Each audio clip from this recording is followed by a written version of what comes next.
Good morning everyone. In this video we will learn second chapter, that is stopping by woods on a snowy evening, which is written by the most renowned poet, American poet, that named is Robert Frost. Well, the actual full name of this poet is Robert Lee Frost. He was born on 74 and died on 1963.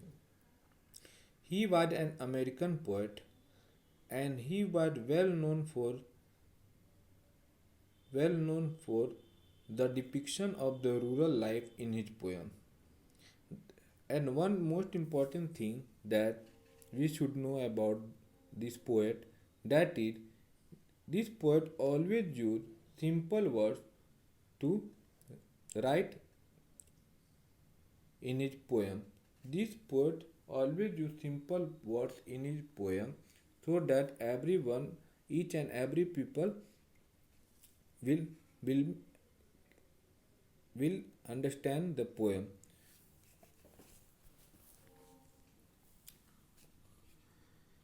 He was greatly encouraged by his fellow poets named Ezra Pound and Edward Thomas.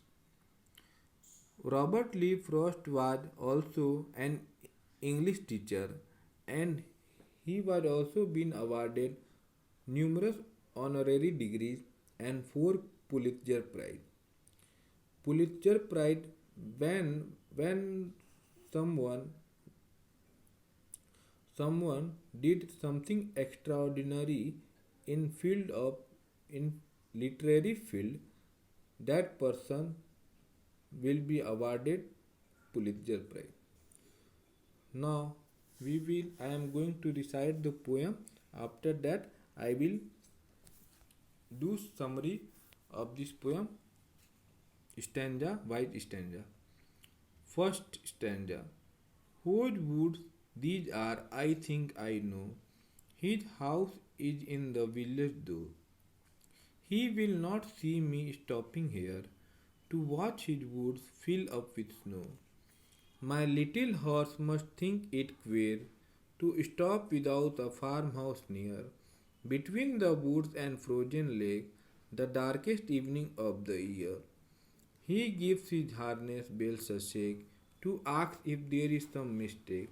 The only other sounds the sweep of easy wind and downy flake. The woods are lovely, dark and deep, but I have promises to keep, and miles to go before I sleep, and miles to go before I sleep. Well, this poem, which is written by Robert Lee Frost, he was an American poet and he was well known for his simple poetry. He did not use complex words in his poetry so that everyone can understand their poetry. And most of his poems were related to nature, and this poem is also related to the nature that is written by Robert Lee Frost. In the first stanza, whose woods these are, I think I know. His house is in the village though. He will not see me stopping here to watch his woods fill up with snow. First stanza, the speaker thinks about the woods. Woods mean a small area of land that is smaller than forest and covered with growing trees. The speaker thinks that he might be know the owner of this place, but he also knows that the owner's home is far away in the village and the owner was unable to see the speaker, so he decided to stay here and watching snowfall in the forest. Second stanza, my little horse must think it queer to stop without a farmhouse near, between the woods and frozen lake, the darkest evening of the year. Second stanza, the speakers describe that the word he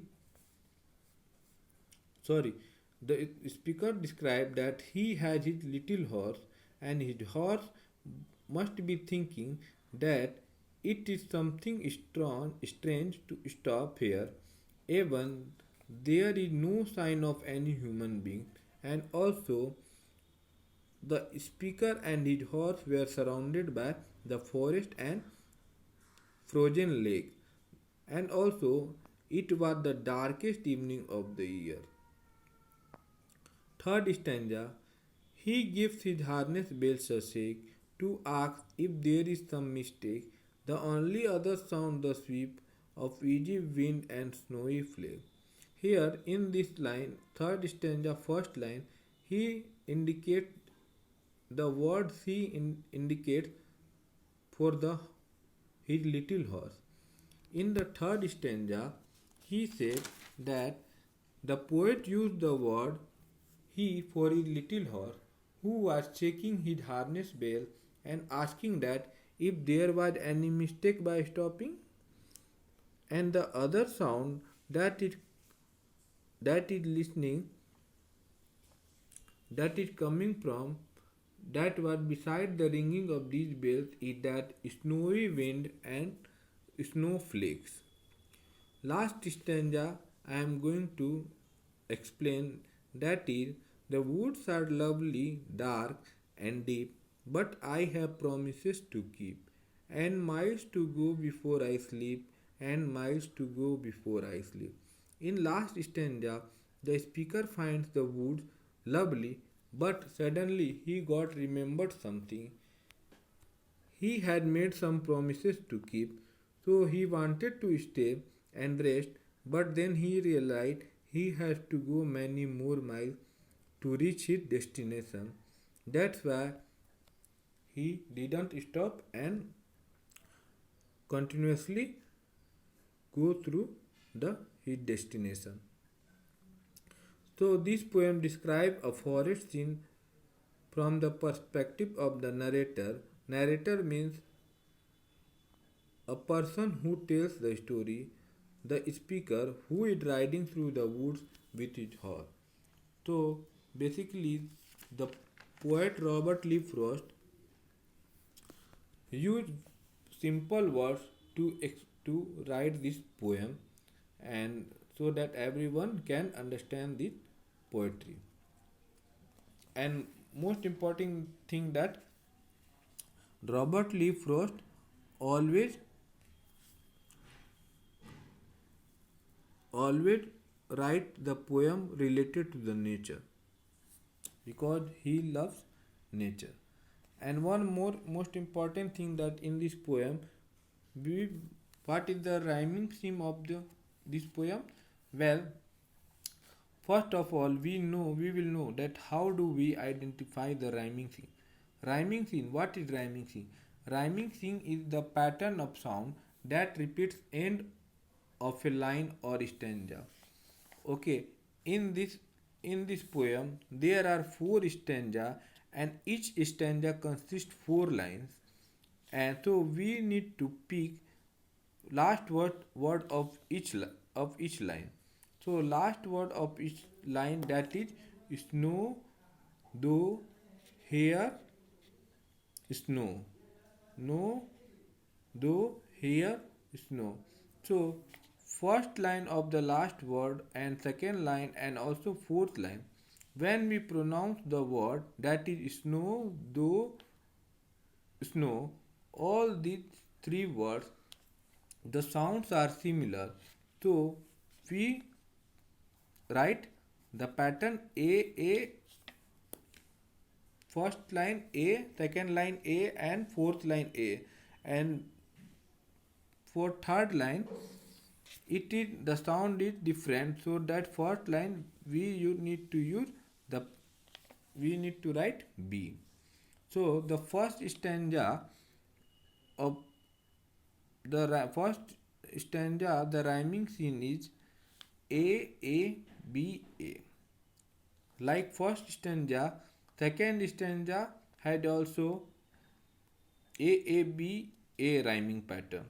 So that is the technique we have to know the rhyming pattern of the poem. I hope all of you have understood this poem.